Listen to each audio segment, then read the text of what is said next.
Again welcome to our YouTube channel AMR classes में आपका स्वागत है।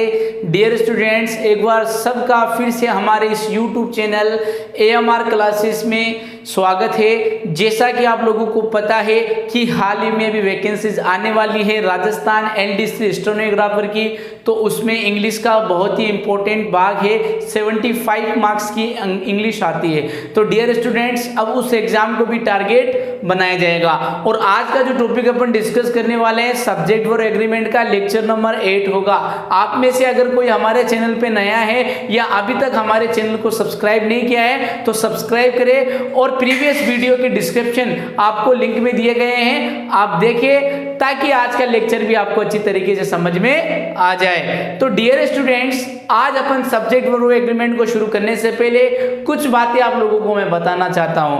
प्यारे विद्यार्थियों, आज का जो सेशन है आपके लिए बहुत ज्यादा इंपॉर्टेंट है, बहुत ज्यादा इंपॉर्टेंट है, क्योंकि इस टॉपिक के अंदर काफी बच्चे क्वेश्चंस को गलत करके आ जाते हैं एग्जामिनेशन हॉल में, क्योंकि उन्हें रटाया जाता है। लेकिन AMR क्लासेस में आपको सबसे खास विशेषता मिलेगी, subject verb agreement explanation without any rule, यानी बिना किसी रूल के आप तक सब्जेक्ट वर्ब एग्रीमेंट को पहुंचाने का पूरा प्रयास किया जा रहा है। तो प्लीज आप फॉलो करें ताकि आपका भी भला हो सके और हमारा भी भला हो सके, क्योंकि आपके प्यार से, आपके सपोर्ट से हमने इतनी मेहनत की और हमारे जैसे जैसे हमारे पास सोर्स अवेलेबल हो रहे हैं, हम आपको हर प्रकार से सुविधाएं प्रोवाइड करवाने का प्रयास कर रहे हैं। अब बात करें आज के टॉपिक की। अगर आप किसी भी एग्जाम की प्रिपरेशन कर रहे हो, चाहे आपका स्टेट लेवल एग्जाम हो चाहे सेंट्रल लेवल एग्जाम हो, सभी में इससे रिलेटेड क्वेश्चंस देखने को मिलते हैं। किस टाइप के कहां पर मिलते हैं जब हम तो डिस्कस करेंगे उस समय मैं आपको डिटेल से बताऊंगा। आइए आज की टॉपिक को शुरू करते हैं। तो आज का टॉपिक है अपने वो नाउन, सब्जेक्ट वर्ब एग्रीमेंट का लेक्चर 8 है। प्यारे विद्यार्थियों, आप में से कोई नया है तो प्रीवियस वीडियो के डिस्क्रिप्शन में लिंक दिए गए हैं, आप देख सकते हो, ठीक है। तो आज हम बात करेंगे ऐसे नाउन जो दिखने में सॉरी जिनका यूज हम सिंगुलर की तरह भी करते हैं और प्लूरल की तरह भी करते हैं। आज उन नाउन को डिस्कस करें। काफी कंफ्यूजन होती है बच्चों को इस टॉपिक में, क्योंकि उन्हें रटाया जाता है, लेकिन रटना नहीं है, चीजों को समझकर चलना है। और मैंने आप लोगों को एक बात और बताई थी और बता देता हूं कि मैं आपका मेंस लेवल तक का कॉन्सेप्ट क्लियर करवाऊंगा। धीरे से बेसिक से उठाएंगे और पूरे एग्जाम को टारगेट करते हुए मेंस लेवल तक के आपको टॉपिक क्लियर करवाए जा रहे हैं। तो कुछ नाउन ऐसे होते हैं जो सिंगुलर भी काम में लिए जाते हैं और प्लूरल भी काम में लिए जाते हैं। अब वो नाउन कौन कौन से हैं? तो वो आपके नाउन हैं amount, height, weight, distance, speed, period of time. ये एक्चुअल में क्या है? ये सभी एक यूनिट है। क्या है ये सभी? ये यूनिट है। ये वे नाउन हैं जो सिंगुलर की तरह भी काम में लिए जाते हैं और प्लूरल भी काम में लिए जाते हैं। अब आप में से किसी बच्चे का सवाल हो रहा होगा, सर इतने याद कैसे करें, कि ये इनको याद कैसे रखें? प्यारे विद्यार्थियों, इसके लिए मैं आपके लिए ट्रिक लेके आया हूं। इस ट्रिक से आप याद रख सकते हो। अवेद से पहले, अवेद से पहले आप ये ट्रिक याद रखें, इससे आप रख सकते हो। अब अवेद से पहले को एक बार एक्सप्लेन कर देते हैं ताकि आपको समझ में आ जाए। ए का मतलब हुआ प्यारे विद्यार्थियों अमाउंट, जेब्ल्यू का मतलब हुआ बेड, और डी का मतलब हुआ आपके डिस्टेंस, एच का मतलब हुआ आपके हाइट, और आपके एस का मतलब हुआ स्पीड, और पी का मतलब हुआ आपके पीरियड ऑफ टाइम। अब आपको इतना याद नहीं रखना है, सिंपली याद रख सकते हो आप अवेद से पहले, ये अपने आप में एक यूनिट है, ये सभी अपने आप में क्या है, यूनिट है। अब इनसे रिलेटेड क्वेश्चन से एग्जाम में जब आते हैं तो बच्चे वहां पर काफी कंफ्यूज हो जाते हैं सब्जेक्ट वर्ब एग्रीमेंट के अंदर कि कौन सी वर्ब यूज करें, सिंगुलर करें, प्लूरल करें, समझ में नहीं आता। लेकिन आज मैं एग्जाम्पल के माध्यम से आपको समझाने की कोशिश करूंगा कि कब ये सिंगुलर की तरह होते हैं, कब ये प्लूरल की तरह होते हैं। एक बार याद करने से एक बार फिर रिपीट कर देता हूं। अवैध से पहले ए मीन्स आपके amount, W means weight, D मतलब डिस्टेंस, एंड H मतलब हाइट, एंड S मतलब स्पीड, एंड P मतलब पीरियड ऑफ टाइम। याद रखें, ठीक है ना। अब इनका यूज कब सिंगुलर होता है, कब प्लूरल होता है, अब वो जानने की कोशिश करते हैं। फिर उसको जानने के बाद अपन सीधा एग्जाम्पल पे आएंगे ताकि आपकी चीजें क्लियर हो जाए। अब वो कौन कौन से एग्जाम्पल है प्यारे विद्यार्थियों, कब इसका यूज सिंगुलर की तरह करते हैं, कब इसका यूज प्लूरल की तरह करते हैं, वो जान लें। बच्चों को इतना बताया जाता है कि इनका यूज, जब हम इनका यूज यूनाइटेड सेंस में करते हैं, जब इनका यूज हम यूनाइटेड सेंस में करते हैं तो ये अपने कौन से नाउन बन जाते हैं, सिंगुलर नाउन। एस का मतलब हुआ सिंगुलर, एन का मतलब हुआ नाउन। इट मीन्स जब हम इनका यूज यूनाइटेड सेंस में करते हैं तो ये सिंगुलर नाउन की तरह ट्रीट करते हैं। इस बात को ध्यान में रखें क्योंकि ये चीजें आपके क्लियर होगी जब हम एग्जाम्पल करेंगे, उस समय ये कॉन्सेप्ट हमारे बहुत काम आएगा। और दूसरा आया इसका डिवाइडेड सेंस। डिवाइडेड सेंस में ये क्या हो जाते हैं, प्लूरल नाउन। हो सकता है आप में से किसी के समझ में नहीं आया होगा कि सर क्या यूनिट का मतलब क्या होता है, यूनाइटेड सेंस क्या होता है। तो यूनाइटेड सेंस वो होता है जिसमें एक का बोध हो, जिसमें एक ही के बारे में बात की जाती हो, यानी नाउन दो हो लेकिन एक के लिए ही यूज हो, तो इट मीन्स वो आपका क्या हुआ, यूनाइटेड सेंस हुआ। और जब नाउन अलग अलग और अलग अलग के लिए यूज आ रहे, मतलब एक से अधिक का बोध हो, यानी एक से अधिक के लिए वो चीजें आई हो, तो उसको अपन क्या बोलेंगे, डिवाइडेड सेंस। क्लियर हो गई। तो यूनाइटेड सेंस का मतलब होता है यूनिट, यूनिट का मतलब होता है एक, यूनिट, यूनिटेड स्ट्रेंथ, एकता ही जीत है, ठीक है ना। तो यहां पर आप रख सकते हो यूनिट का मतलब एक होता है, इससे याद रहे, जिसमें एक का बोध होता हो, यानी नाउन बहुत सारी आई लेकिन एक के लिए आई है, बहुत सारी नाउन आई लेकिन एक उसका जो पर्पज है वो सिर्फ एक है, तो वो आपके हुआ यूनाइटेड सेंस। और जो एक से अधिक का बोध करवाते हैं, जो एक से अधिक का बोध करवाते हैं, वो आपके क्या हुए प्यारे विद्यार्थियों, वो आपके हुए डिवाइडेड सेंस। इतनी बात आप ध्यान में रखें क्योंकि अब आगे यही काम आएगी, इसके बेस पर अभी एग्जाम्पल सोल्व करेंगे।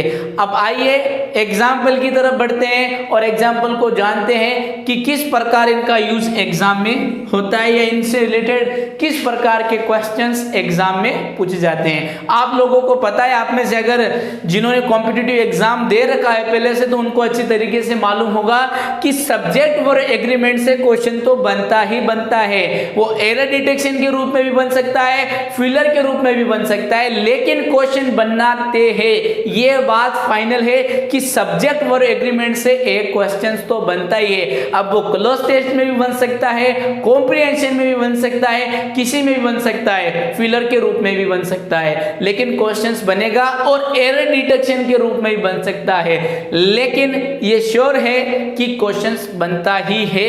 आप किसी भी एग्जाम के पेपर को उठा के देख लो प्रीवियस के, आपको सब्जेक्ट वर्ब एग्रीमेंट से रिलेटेड क्वेश्चंस देखने को मिलते हैं क्योंकि इनमें चीजें बड़ी ही रोचक हैं, यानी फिक्स नहीं है, फाइनाइट नहीं है, अनफाइनाइट है, इसीलिए इसको एक टफ सब्जेक्ट माना जाता है। इसमें रूल्स लिखाए जाते हैं और रूल्स के आधार पर बच्चों को कहा जाता है कि आप रूल्स लिखें और रूल्स को समझें और फिर करें। जब बच्चे एग्जाम में जाता है तो सारे रूल उसके दिमाग से निकल जाते हैं, या कोई भी ऐसा बंदा नहीं जो सारे रूल अप्रोच याद रख सके, लेकिन हम अप्रोच याद रख सकते हैं, ऑब्जर्वेशन याद रख सकते हैं। अगर मैं इसका एक नियम लिखाऊं, पर्टिकुलर नियम, कि मेरा मेन पर्पज क्या है, अगर मैं इस लाइन को अगर बड़ा कर दूं कि यदि मतलब अगर if the use this noun in divided sense in case we will use plural noun and in case united sense in case singular noun, मतलब कि अगर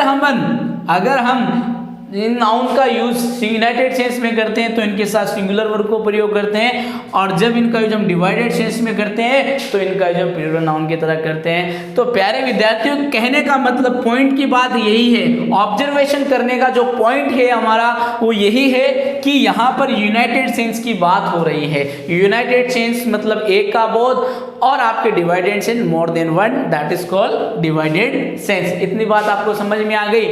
अब एग्जाम्पल समझते हैं, अब एग्जाम्पल पे इस चीज को फॉलो करते हैं, ऑब्जर्व करते हैं, और हम आपको आगे ये भी बताऊंगा किस एग्जाम में इसके क्वेश्चंस कैसे बनते हैं। आइए स्टार्ट करते हैं आज के एग्जाम्पल से, इन क्वेश्चंस को समझने की कोशिश करते हैं। आज का जो लेक्चर है उसको हम एग्जाम्पल से समझते हैं।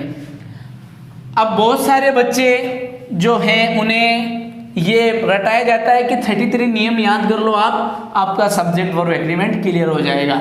लेकिन मैं ये दावा कर सकता हूँ कि जब तक आप चीज़ों को नहीं समझोगे तो वो आपके 33 जो रूल्स होते हैं ना उनको साइड में रख दो, उनका कोई मतलब ही नहीं है। तो प्लीज़ अंडरस्टैंडिंग करें, कॉम्प्रिहेंशन वे को फॉलो करें, समझने का प्रयास करें, रटना नहीं है। अब मैं एग्जाम्पल लिखूँ आपके सामने और उन एग्जाम्पल से ये आपको क्लियर हो जाएगा what is unit sense, what is united sense, what is divided sense, आखिर में क्या है। तो मैं अगर लिखूं 10 rupees blanks in my pocket is are, और एम भी दे दो चलो समझने के लिए। 10 rupees blanks distributed, 10 rupees blanks distributed among the children. ठीक है, तीसरा एग्जाम्पल मैं आपको दूं 2 किलोमीटर्स ए लॉन्ग डिस्टेंस, इसका मैं ऑप्शन दे देता हूँ वॉज वर। अगर मैं अगला एग्जाम्पल लिखूँ 2 kilometres blanks covered on foot and by car. ठीक है, अगर अगला एग्जाम्पल दे दूँ मैं, अगला एग्जाम्पल आपका हो जाएगा 5 days waited for him was were, इसमें भी आपकी ऑप्शन क्या हो जाएगा was were। अगला एग्जाम्पल मैं इसी से रिलेटेड दे देता हूँ 5 days are near our exam। ठीक है, was were, sorry is are कर देते हैं, इज आर। अगला एग्जाम्पल में लिखूँ 174 centimetres is height of him is are. ठीक है, अगला देते हैं 174 centimetres height of him and her, और आपके आगे आया इज आर। तो प्यारे विद्यार्थियों, आपके सामने मैंने एग्जाम्पल लिखे हैं। अब इन एग्जाम्पल के माध्यम से समझने की कोशिश करेंगे और ये भी जानेंगे कि कौन सा एग्जाम के लिए कौन सा क्वेश्चन इंपॉर्टेंट है या किस एग्जाम में किस टाइप के क्वेश्चन इससे अराइज होते हैं। ये फाइनल है कि यहाँ से क्वेश्चन बनता ही बनता है, सब्जेक्ट और एग्रीमेंट से क्वेश्चन बनता ही बनता है। तो आइए डिस्कस करते हैं एग्जाम्पल को। और पहला एग्जाम्पल आपके सामने मैंने लिखा 10 rupees blanks in my pocket. मेरे पॉकेट के अंदर 10 रुपीज़ है। तो यहाँ पर बात हो रही है सिर्फ एक पॉकेट के अंदर है 10 रुपये, वो एक साथ है यानी यूनिट है, यूनाइटेड सेंस का हमें पता चल रहा है। मैंने आपको बता ही दिया था कि हमें ऑब्जर्व करना है, जो बात मैंने आपको बताई उसको ऑब्जर्व करना है और उसको ऑब्जर्व करते हुए चलना है ताकि हमें चीज़ें क्लियर हो जाए। तो यहाँ पर देख सकते हो आप 10 rupees is in my pocket, ये कहना बिल्कुल सही है, क्योंकि यहाँ एक पॉकेट में यूनाइट एक साथ हैं, जो पॉकेट के अंदर 10 रुपए हैं वो एक साथ हैं। इट मीन्स ये किसको रिप्रेजेंट कर रहा है, ये यूनाइटेड सेंस को रिप्रेजेंट कर रहा है। और जब मैंने आपको बताया था कि यूनाइटेड सेंस को रिप्रेजेंट कर जाता है तो ये क्या बन जाते हैं, सिंगुलर नाउन बन जाते हैं। क्या बन जाते हैं, सिंगुलर नाउन बन जाते हैं। और सिंगुलर नाउन को किसकी आवश्यकता होती है, सिंगुलर वर्ब की होती है। अब इनमें से हमारी एम भी सिंगुलर है, बट यहाँ आई नहीं है तो एम का यूज करेंगे नहीं, तो यहाँ हम क्या करेंगे, इसका प्रयोग करेंगे। तो हमारा सही सेंटेंस क्या बना, 10 rupees is in my pocket. अब यहाँ पर सवाल बनता है कि सर एरर डिटेक्शन में क्वेश्चंस कैसे बनता है।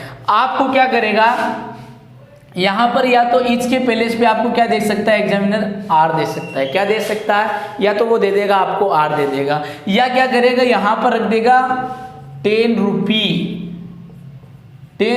दे देगा। लेकिन ये तो प्लूरल होगा ही होगा, इस बात को याद रखें, क्योंकि यूनाइटेड सेंस हो रहा है। तो 10 रुपी भी आपका गलत हो जाएगा, 10 रुपीज सही होगा। या क्या करेगा वो आपको आर इसके पहले पे क्या दे देगा, आर दे देगा, और जो वो आपकी क्या होगी, एरर होगी। एक एक चीज को ध्यान से सुने, क्या बता रहा हूं, और 100% अगर आज आपने इस वीडियो को ध्यान से और अंत तक देख लिया ना, पूरी मतलब कॉन्सेंट्रेशन के साथ आपने देख लिया ना, आई मेक श्योर, इतना भरोसा दिलाता हूं कि आज के बाद आपको इस टॉपिक को वापस पढ़ने की जरूरत नहीं है। किसी भी एग्जाम में अगर ये क्वेश्चंस आपको मिलता है तो आप इजी वे में इसे कर लोगे, ना कोई नियम रटने की जरूरत है, सिर्फ कंसिडरेशन करने की जरूरत है।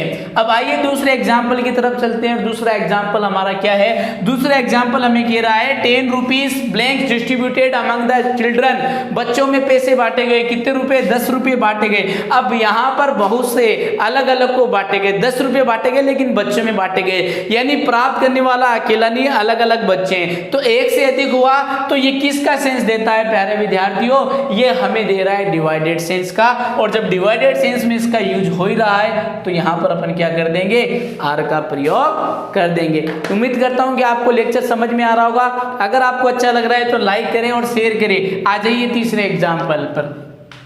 अब यहाँ क्वेश्चन बनता है कि वही एरर डिटेक्शन में वही कंडीशंस आपको दे सकता है, इस बार आपको इस दे सकता है, ठीक है ना, वो आपकी क्या हो जाएगी, एरर। जबकि यहाँ पर किसका हो रहा है, डिवाइडेड सेंस का, डिवाइडेड सेंस चल रहा है या डिवाइड सेंस अप्लाइड हो रहा है, इसलिए हम यहाँ पर प्लूरल वर्ब का यूज करेंगे। अब आइए तीसरे एग्जाम्पल की तरफ अपन चलते हैं। 2 kilometre blanks long a long distance, long distance. तो यहां पर बात हो रही है डिस्टेंस है वो क्या है, लॉन्ग है, यूनिट सेंस की बात हो रही है। एक ही बात हो रही है कि जो 2 किलोमीटर की जो दूरी है वो क्या है, बहुत लंबी है, यानी यूनाइटेड सेंस की बात हो रही है। जब यूनाइटेड सेंस की बात होती है, याद रखिए प्यारे विद्यार्थियों, यूनाइटेड सेंस के अंदर ये नाउन क्या हो जाते हैं, सिंगुलर हो जाते हैं। आपका नाउन सिंगुलर, और सिंगुलर नाउन के लिए हमें सिंगुलर वर्ब की आवश्यकता होती है। तो यहां पर अपन क्या करेंगे, यहां पर हम इसका प्रयोग करेंगे। क्या करेंगे, इसका प्रयोग करेंगे। ऑप्शन दे देता हूं, इज एम आर, ठीक है ना। तो यहां सही क्या होगा, लॉन्ग डिस्टेंस में किसका यूज करेंगे, यहां पर हम इसका यूज करेंगे। अगला एग्जांपल देखो, 2 किलोमीटर इसमें, 2 किलोमीटर इसमें। अब बच्चे यहां पर कंफ्यूज हो जाते हैं, किस में सिंगुलर करे, किस में प्लूरल करे। तो सारे कॉन्सेप्ट क्लियर। यहां पर देखो 2 किलोमीटर कवर्ड, यहां कवर किया गया, फुट से भी किया गया और कार से भी किया गया, यानी अलग अलग से, फुट से भी चला गया और कार से भी चला गया। तो ये क्या हुआ, एक से अधिक हुआ, एक से अधिक का बोध हो रहा है। तो ये हमारा क्या होगा, ये हमारा डिवाइडेड सेंस हुआ। और हमें पता है कि जब डिवाइडेड सेंस हो जाए तो ये नाउन क्या बन जाते हैं, प्लूरल बन जाते हैं। और जब प्लूरल नाउन बन जाते हैं तो आने वाली वर्ब भी हमें क्या चाहिएगी, प्लूरल चाहिएगी। इसलिए यहां पर हम किसका प्रयोग करेंगे, वर्ब का प्रयोग करेंगे। उम्मीद करता हूं कि लेक्चर आपको अच्छी तरीके से समझ में आ रहा होगा। अगर समझ में आ रहा है तो लाइक करें, शेयर करें और सब्सक्राइब करें।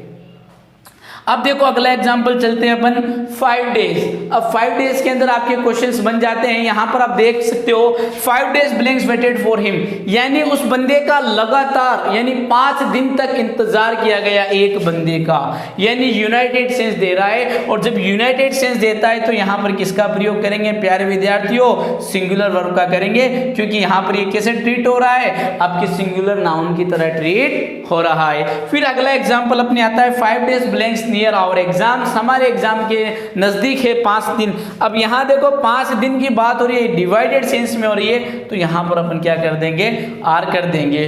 तो डियर स्टूडेंट्स आइए लास्ट के एग्जाम्पल को डिस्कस कर लेते हैं।